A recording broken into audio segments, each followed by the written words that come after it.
Hello, and welcome to LIFTUP English Listening Practice.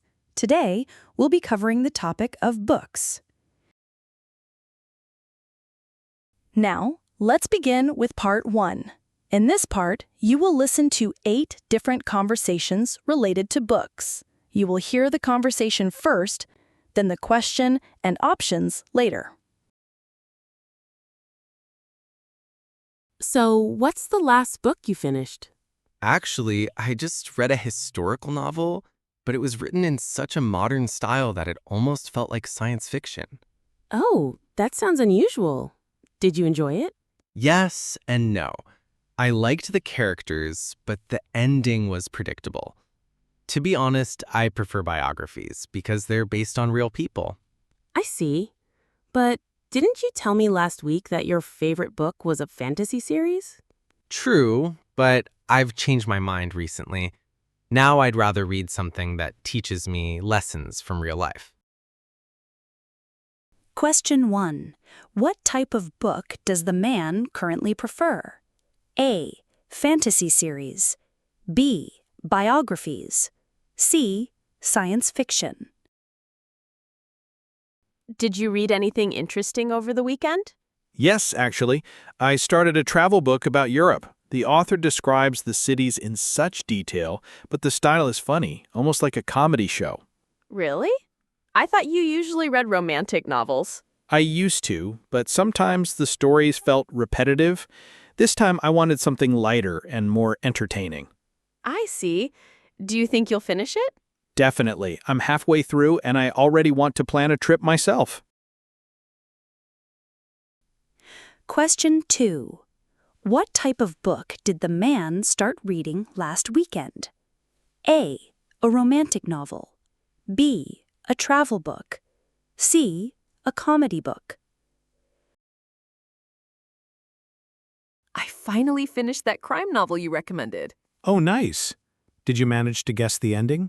Not at all. I kept thinking the butler was guilty, especially after the missing letter scene, but in the end, it was the sister. That twist fooled me too. I remember being completely shocked. Honestly, I almost stopped reading halfway through because it was slow, but the ending really saved it. Yeah, crime novels can drag a little, but the payoff is worth it. Question 3. Who did the woman suspect was guilty at first? A. The butler. B. The sister. C. The author. I'm almost done with that fantasy series you let me. Really? You're reading faster than I expected. Which book are you on now? The third one. I stayed up late last night reading. It was too exciting to put down. The characters finally met the dragon and I couldn't stop turning the pages. That's the best part of the series. I read it twice myself. I don't usually stay up that late for books, but this one was worth it. Careful though, or you'll be too tired for class tomorrow. Question 4. Which book of the series is the woman currently reading? A. The first. B. The second. C. The third. I was at the bookstore yesterday, and I almost bought a poetry collection. Really? I didn't know you liked poetry. Well, I don't usually, but this one had some beautiful illustrations, so it caught my eye. Interesting. Did you end up buying it? No, I bought a biography instead. I felt like I'd get more out of it. That makes sense. Poetry's nice, but a biography can teach you real lessons about someone's life. Question 5. What did the woman finally buy at the bookstore? A. A poetry collection. B. A novel. C. A biography. Do you read ebooks or paper books more often? I read ebooks most of the time because they're cheaper and I can carry them anywhere. Doesn't staring at a screen for hours bother your eyes? It does, especially with long novels. That's why I save paper books for those. I do the opposite. I use my tablet for short stories, but always buy novels in print. Well, I guess we both balance it in different ways. Question 6. Which type of books does the man usually read in paper form? A. Short stories. B. Novels. C. Magazines. You mentioned last week you were reading a classic novel. Did you finish it? Yes, I did. But to be honest, he was harder than I expected. The language was so old-fashioned. So, did you like it in the end? Well, I appreciated the story, but I wouldn't say I enjoyed it. I prefer modern thrillers because the writing is faster and more direct. That's fair. Classics can be rewarding, but they're not for everyone. Question 7. What type of book does the man prefer now? A. Modern thrillers. B. Classic novels. C. Old-fashioned poetry. You're still reading that science fiction book? You've been on it for weeks. I know, but it's over 600 pages. It's packed with details about futuristic technology. That sounds a bit too much for me. Doesn't it get boring? Not at all. I love it.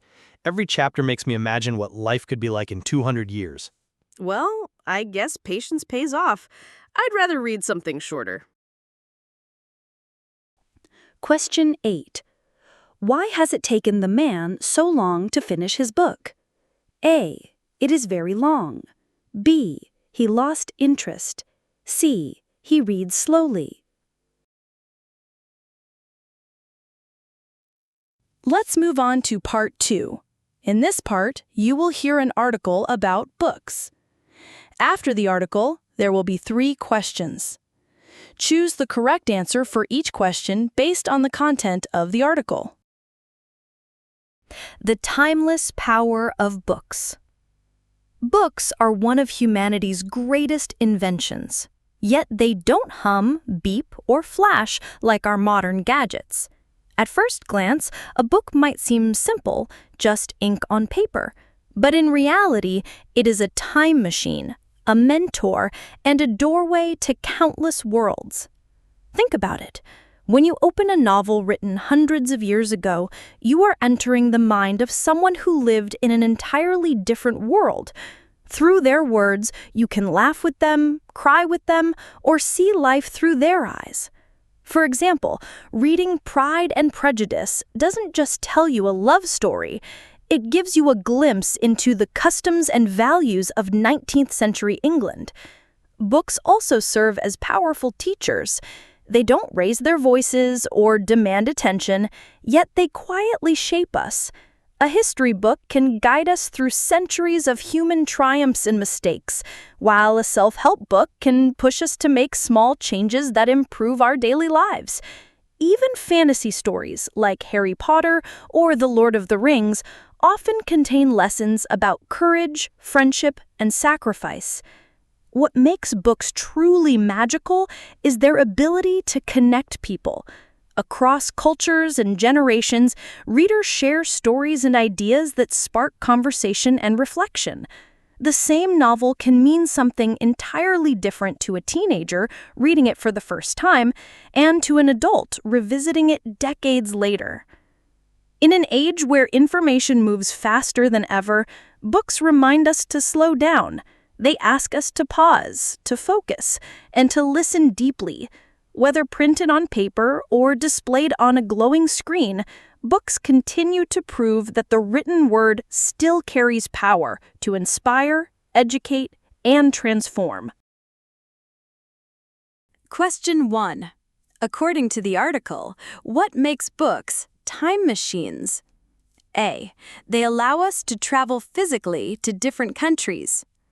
B. They let us experience the thoughts and lives of people from the past. C. They can predict the future. Question 2. What lesson can fantasy books often teach, as mentioned in the article? A. How to write poetry. B. The importance of courage and friendship. C. Facts about real-world history. Question 3. Why do books encourage us to slow down? A. Because they take longer to print than digital media. B. Because reading requires focus and reflection. C. Because libraries usually have strict rules. This video, including all recordings and content, was entirely created and produced by LIFTUP English. That's the end of today's listening practice. If you'd like more content like this in the future from LIFTUP English, please consider subscribing to our channel. Thank you for tuning in, and see you in the next video.